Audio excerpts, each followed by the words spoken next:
Russia Ukraine যুদ্ধ শুরুর প্রায় ৩ বছর পর প্রথমবারের মতো রাশিয়ার পক্ষ নিল যুক্তরাষ্ট্র। যুদ্ধের ৩ বছর পূর্তিতে জাতিসংঘে ইউক্রেনের বিষয়ে একটি প্রস্তাব উত্থাপন করা হয়। ওই প্রস্তাবে রাশিয়ার পক্ষে ভোট দিয়েছে ওয়াশিংটন। এর মাধ্যমে ট্রাম্প প্রশাসন এই যুদ্ধ নিয়ে অবস্থান আরও স্পষ্ট করল।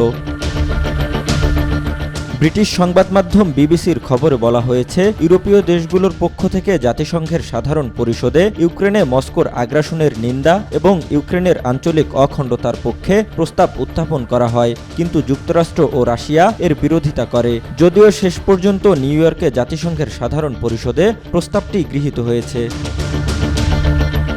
তবে এই প্রস্তাবে রাশিয়ার বিরুদ্ধে কোনো সমালোচনা করা হয়নি। নিরাপত্তা পরিষদে যুক্তরাষ্ট্রের এ প্রস্তাব পাশ হলেও এতে ভোট দেয়া থেকে বিরত থাকে মার্কিন দুই মিত্র যুক্তরাজ্য ও ফ্রান্স। দেশ দুটি প্রস্তাবের ভাষা সংশোধনের চেষ্টা করলেও তাতে ভেটো দেওয়া হয়। ইউরোপের প্রস্তাবটি ৯৩টি ভোটে পাশ হয়, কিন্তু যুক্তরাষ্ট্র এ প্রস্তাবে সমর্থন না জানিয়ে উল্টো রাশিয়ার পক্ষে ভোট দিয়েছে, যাতে সমর্থন জানিয়েছে ইসরায়েল, উত্তর কোরিয়া, সুদান, বেলারুশ, হাঙ্গেরি সহ ৮টি রাষ্ট্র। তবে ভোটদানে বিরত ছিল ৭৩টি সদস্য রাষ্ট্র।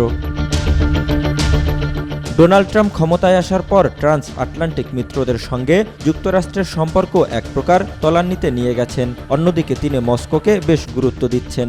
জাতিসংঘের মঞ্চে যুক্তরাষ্ট্রের পক্ষ থেকে আরও একটি প্রস্তাব সামনে আনা হয়। সেখানে যুদ্ধের সমাপ্তির কথা বলা হয়েছে। তবে সেই প্রস্তাব জাতিসংঘের সাধারণ সভায় প্রত্যাখ্যাত হয়, যা নিঃসন্দেহে ট্রাম্প সরকারের জন্য বড় ধাক্কা বলেই মনে করা হচ্ছে। জহিরুল ইসলাম, আজ কাল।